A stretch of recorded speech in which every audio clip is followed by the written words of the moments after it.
Muy buenas noches y bienvenidos a Signo Pesos, la economía al alcance de su pantalla. Estos son los temas claves de hoy.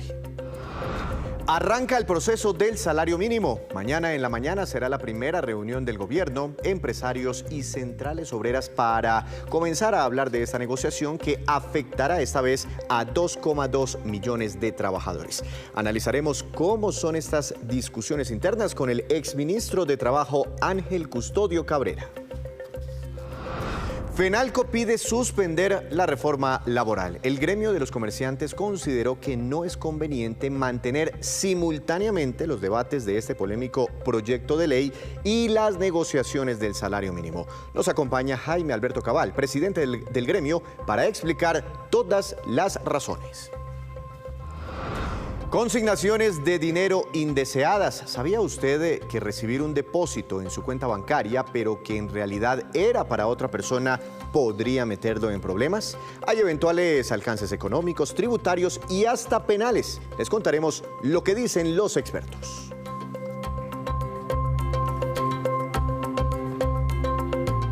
Y comenzamos esta emisión de Signo Pesos hablando de una petición que le formula hoy el gremio de los comerciantes al Congreso de la República: suspender temporalmente el trámite de la reforma laboral. Doctor Jaime Alberto Cabal, presidente de Fenalco, buenas noches y muchas gracias por acompañarnos aquí en Signo Pesos. ¿Cómo ha estado? Víctor, muy buenas noches, un saludo muy especial y a todos los televidentes de Signo Pesos, mi saludo cordial. Doctor Cabal, el viernes en la noche se radica en una comisión económica del Congreso de la República, en la Cámara de Representantes, la ponencia para primer debate de la reforma laboral. Pasa el fin de semana y salen ustedes con esta petición al Congreso de la República para que sea suspendido este trámite temporalmente, por lo menos. ¿Por qué hacen esa petición?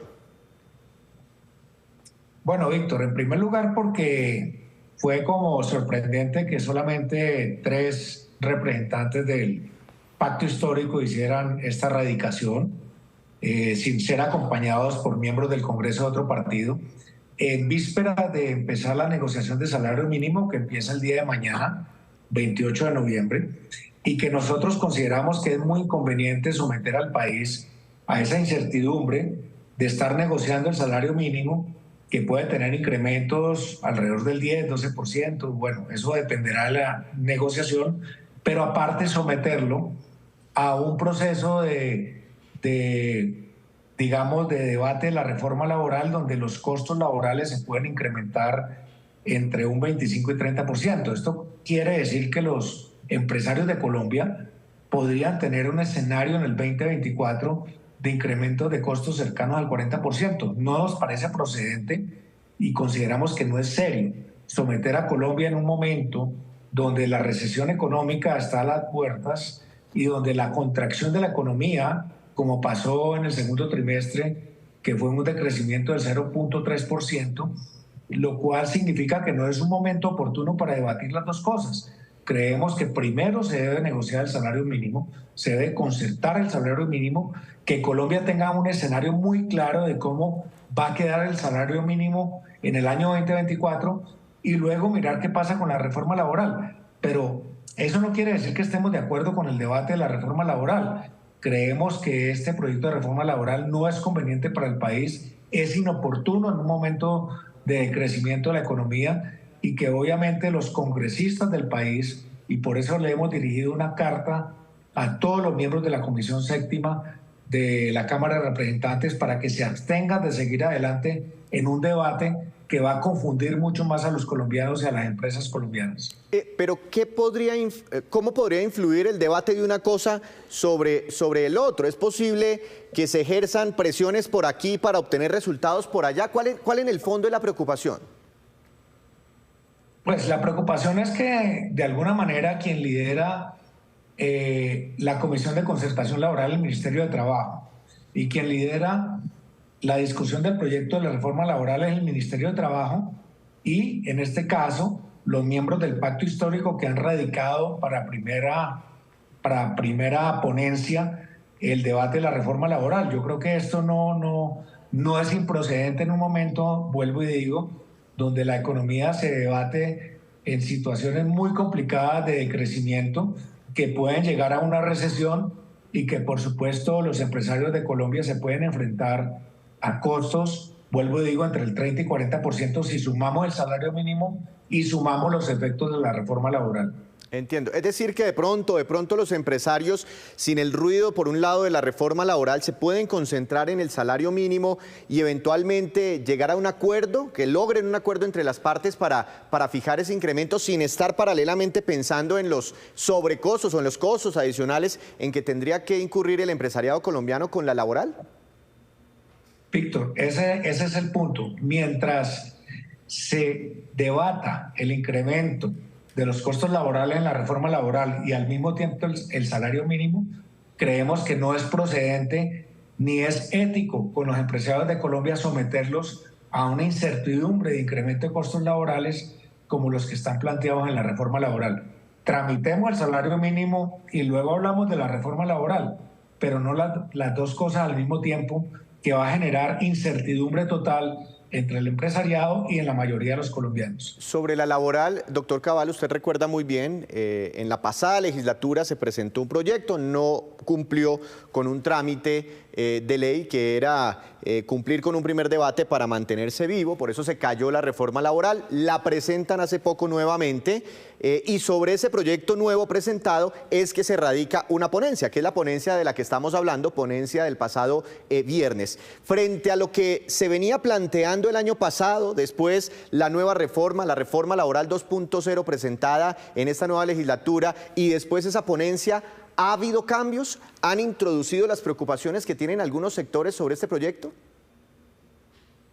No, lamentablemente, como lo hemos dicho, nunca el Ministerio de Trabajo llamó a los gremios a hacer una concertación sobre la reforma laboral ni a debatirla, y por consiguiente es una reforma que no tiene el acompañamiento de los sectores económicos y que por consiguiente someterla en un momento donde el salario mínimo es algo tan fundamental para los colombianos puede generar una presión indebida, y por eso hemos solicitado a los representantes de la Comisión Séptima abstenerse de seguir debatiendo esta primera ponencia que fue radicada el viernes pasado en un momento en que nadie la esperaba.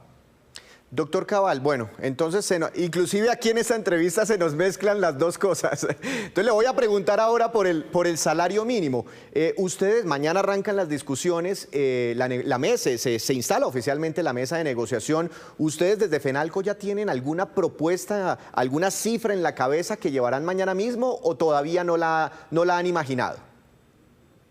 Bueno, la cifra depende mucho de cómo va a proyectarse la inflación esperada de este año.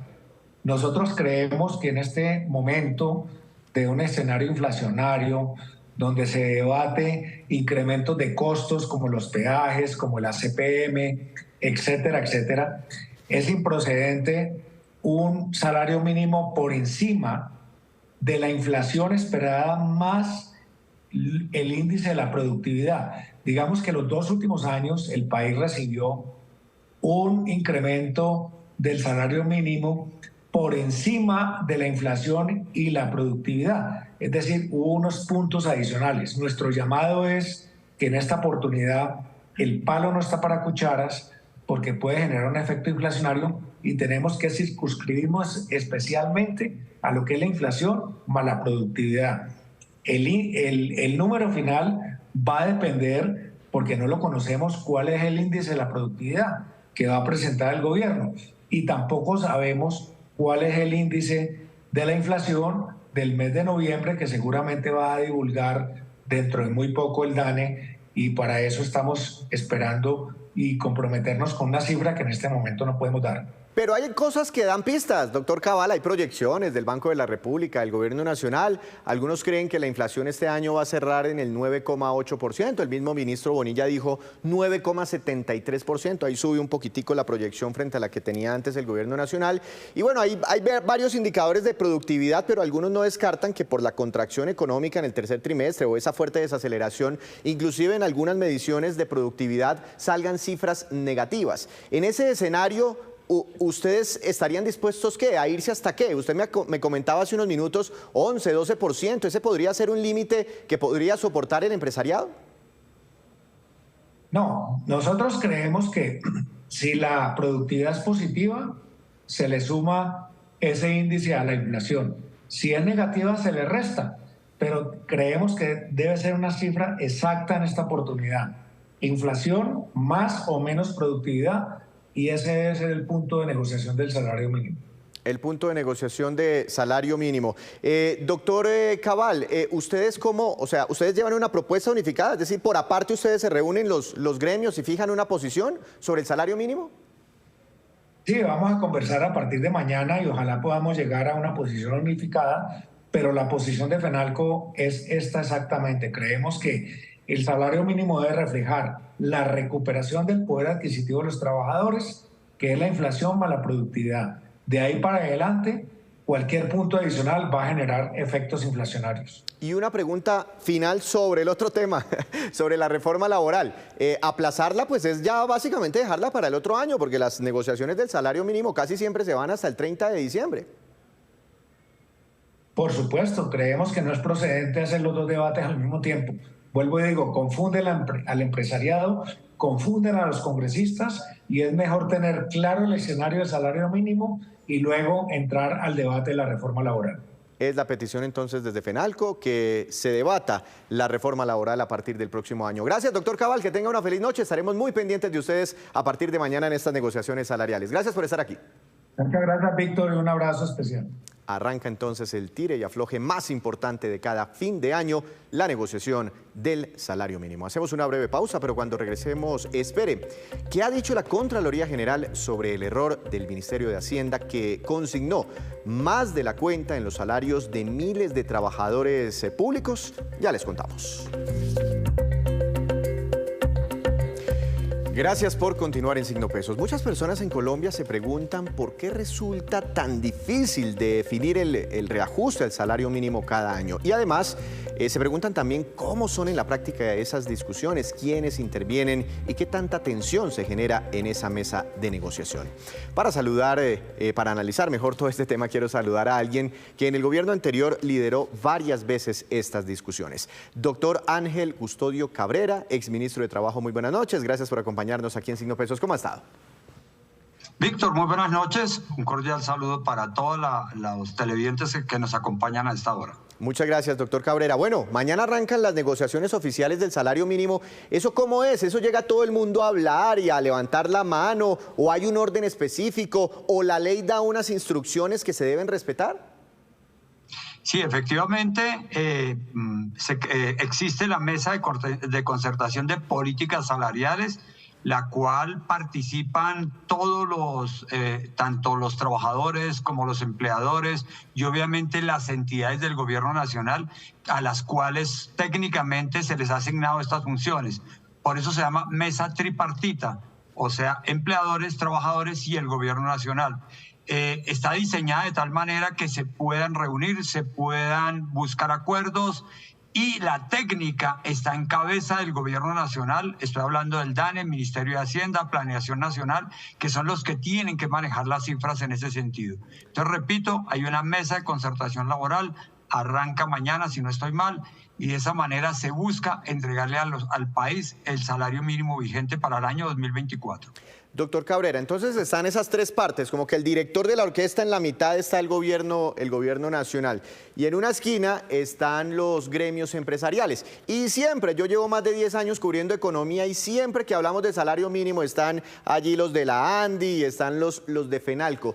También pueden estar otros gremios, de pronto no tan representativos como tan sonados en los medios de comunicación, pero que de pronto representen mucha mano de obra que se gane el salario mínimo. No sé, empresas de servicio de aseo, empresas de vigilantes, tiendas de barrio, panaderías. En teoría, digamos, hay una norma. Este es un tema constitucional en la cual se crea esta mesa de concertación.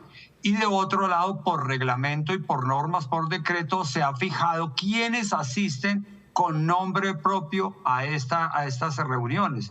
Esto significa gremios de los diferentes sectores, significa la comisión está compuesta por miembros de la comisión, en primer lugar, miembros del gobierno, el Ministerio de Trabajo, el Ministerio de Hacienda, el DNP, Mincomercio y Minagricultura.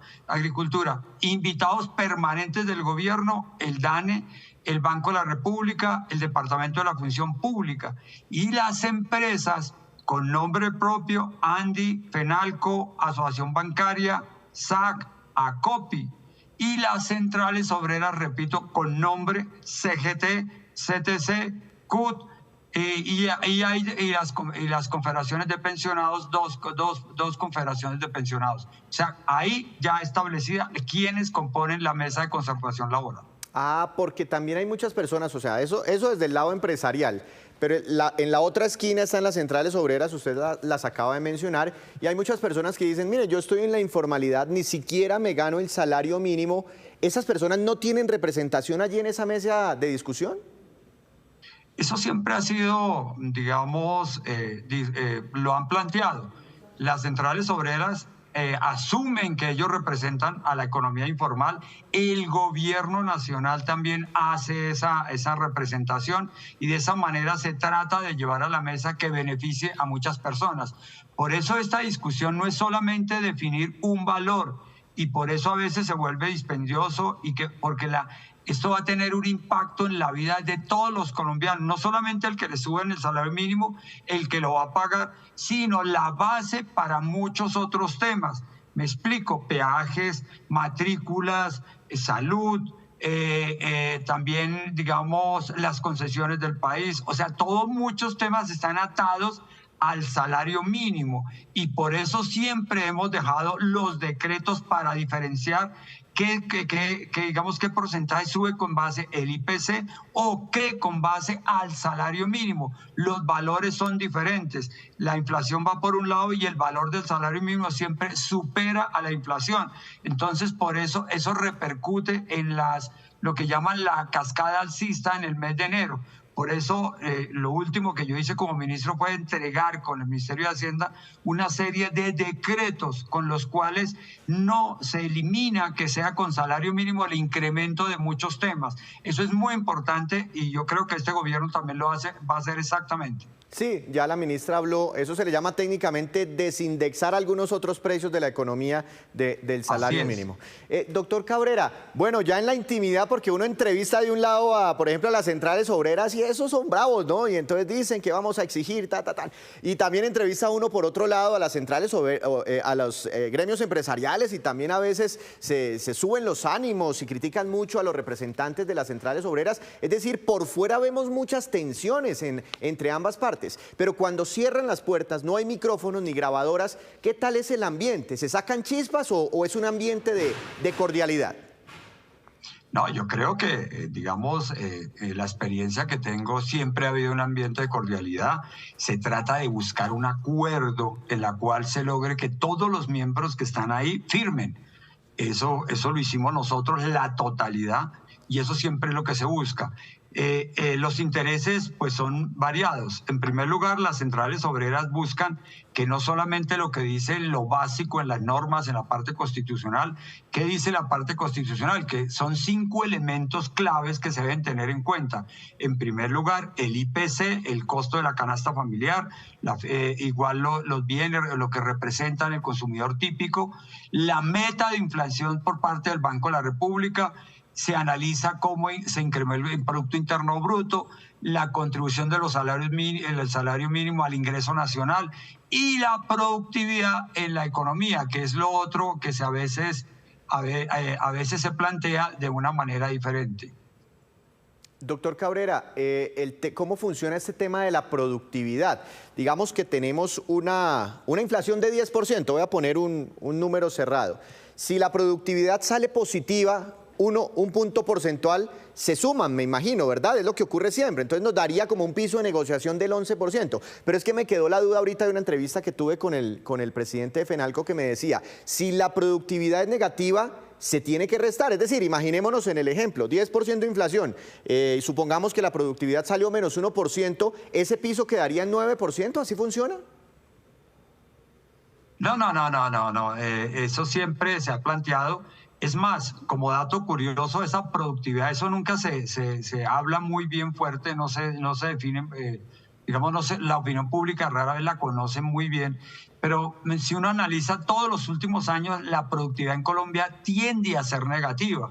¿Por qué? Porque los factores de capital, el número de trabajadores, en lo que tiene que ver con la productividad nacional, en Colombia ha sido un tema en la cual debemos trabajar muchísimo, que mejore la productividad de todos. No es que existan más trabajadores, menos trabajadores, los medios de producción, el capital invertido. En ese sentido, la productividad nunca ha superado 1 o 2%, creo que por allá en el año 2006 llegó al 6%, pero en este año yo veo con el tema de la inflación, con el tema de pandemia, y eso, la productividad va a ser muy a ras, y por lo tanto, ¿qué se busca? La inflación o el IPC, la productividad que no llega a 1 o 2 puntos, y de esa manera siempre el salario mínimo está por encima de la inflación, y repito, mirando el IPC. Entonces, a ese acuerdo es el que se busca llegar.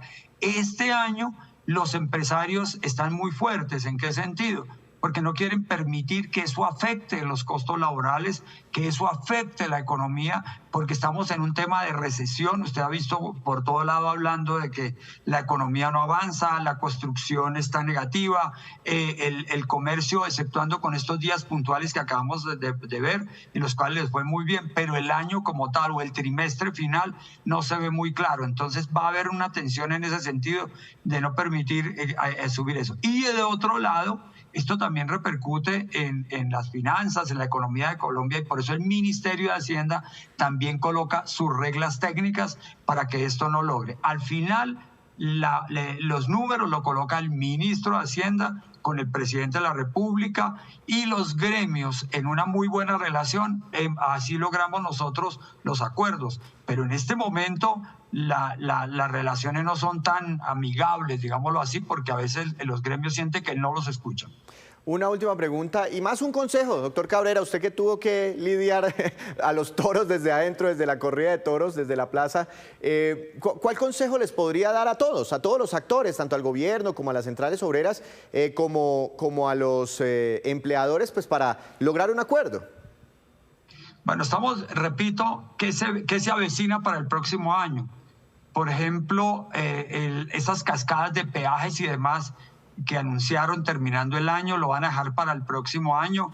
Eso es delicadísimo. Estamos con una inflación muy alta, lo cual eso no es bueno para la economía, eso no permite avanzar muy bien. Entonces hay que tener mucha mesura en este momento. En este momento los temas económicos son muy grandes, repito, una inflación alta, entonces el consejo es mucha mesura, y obviamente el trabajador se le avecina un tema muy delicado para el próximo año, entonces eso también lo tienen que ver los empleadores para que no se vea afectado el salario. Acuérdense que lo que se busca con esto es que el salario del trabajador no pierda su poder adquisitivo. Esa es la clave de todo esto. Y los números hay que revisarlos bien, y entonces simplemente mesura, tranquilidad, y yo creo que el gobierno va a sacar adelante un buen porcentaje. Ahora sí, la última, muy cortica, yo sé que ya se tiene que ir. No, es que también acabo de hablar con el presidente de FENALCO y proponen que se aplace la discusión de la reforma laboral como para no causarle tantos ruidos adicionales innecesarios a esta discusión del salario mínimo. ¿Usted qué opina de eso? ¿Dejar la discusión de la reforma laboral para el otro año como para no afectar esta discusión del salario mínimo? Pues claro, porque todos los costos están basados en el salario mínimo, entonces vale la pena que apruébese bien. La reforma laboral debe ser mucho más concertada, que no cause, que no afecte en primer lugar los nuevos puestos de trabajo, que no genere incertidumbre en el empresariado para que se generen nuevos puestos de trabajo de calidad. Y la reforma todavía le falta mucho más trabajo y estudio. Entonces yo creo que la propuesta no es mala y yo creo que sería una buena posición. Doctor Cabrera, me alegra mucho saludarlo. Una feliz noche. Gracias por estos minutos. Gracias, Víctor. Un cordial saludo para todos. Bueno, calientan entonces motores las discusiones sobre el salario mínimo. Es hora de hacer una segunda pausa y en breve les contaremos que hay una alarma creciente en Estados Unidos por la venta y el consumo exponencial de fentanilo. Ya regresamos.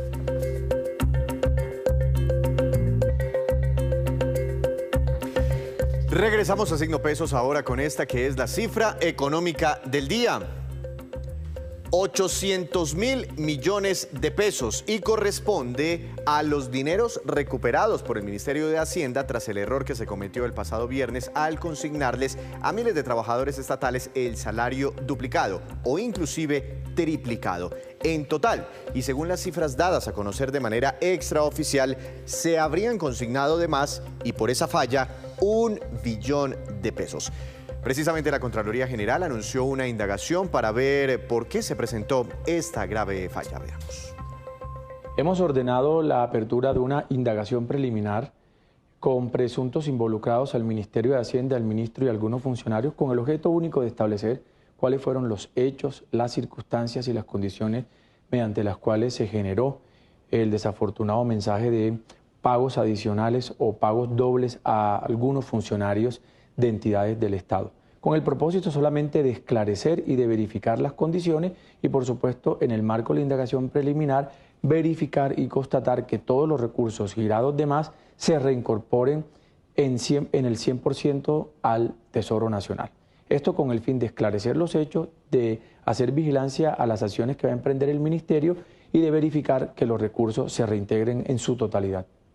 Y a propósito de este tema, ¿sabe usted qué puede ocurrirle cuando alguien le consigna por error una cantidad de dinero en su cuenta bancaria? La pregunta surge por ese caso que les ocurrió a miles de trabajadores estatales a quienes el Ministerio de Hacienda les consignó equivocadamente hasta el triple de su salario. Averiguamos las implicaciones de esto y qué se puede hacer.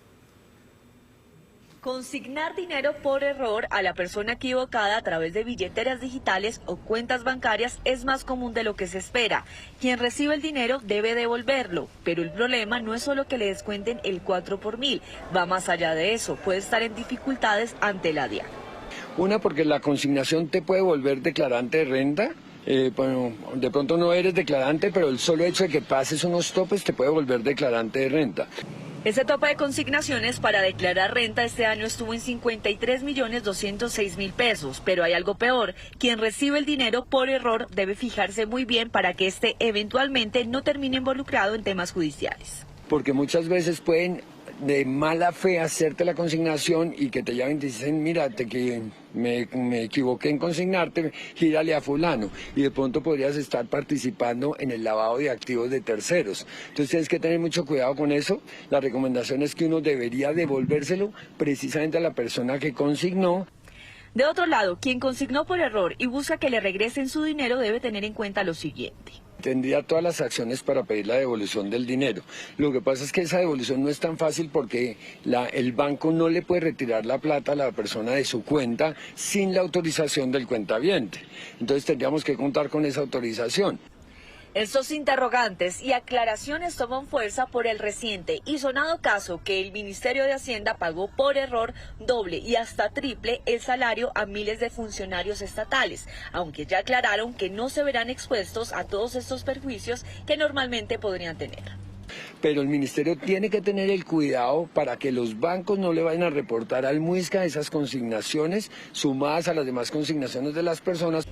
En caso que algunos de esos funcionarios hayan alcanzado a retirar y gastar el dinero consignado por error, el Ministerio de Hacienda está analizando si los descuenta en posteriores pagos.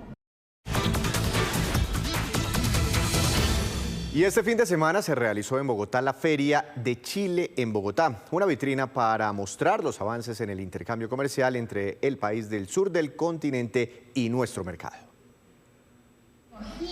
El país austral apunta al mercado colombiano como uno de sus más poderosos aliados de crecimiento y expansión económica.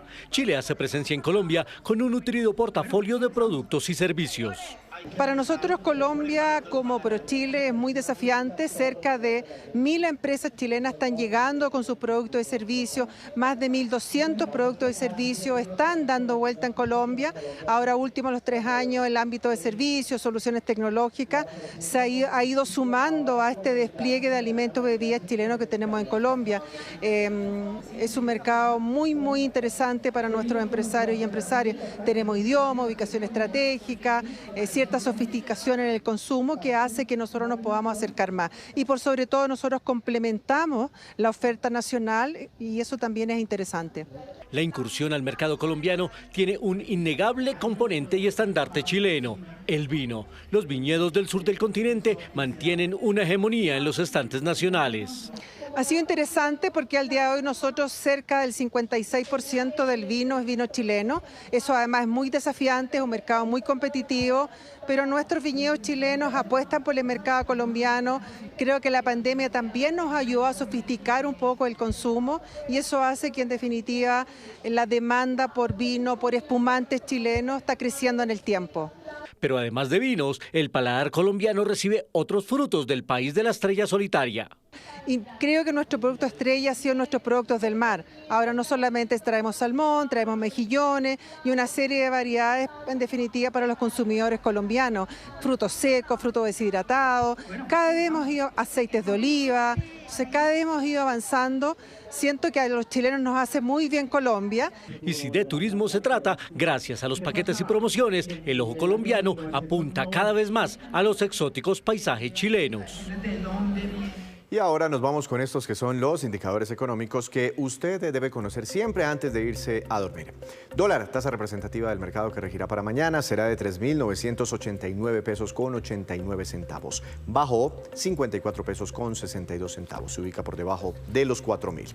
El petróleo Brent de referencia para Colombia bajó 0,56%. Se ubicó en $80 con 13 centavos por barril. El precio interno del café colombiano bajó y quedó en promedio a 1.370.000 pesos por carga, como referencia para mañana. El índice MSCI Colcap de la Bolsa de Valores de Colombia cayó 0,68%. Acción más valorizada, Bolsa de Valores de Colombia, con una ganancia de 3,27%, y la acción que más cayó fue la de Conconcreto, que tuvo un retroceso de 2,51%. Y antes de despedirnos, los quiero dejar con este dato. La llamada epidemia del fentanilo está cobrando dimensiones alarmantes en Estados Unidos. Los más recientes reportes dan cuenta de 150 víctimas por día en ese país como causa de la sobredosis con esta droga sintética. Además, hay alarma porque ya se está extendiendo el consumo a otros países del continente americano.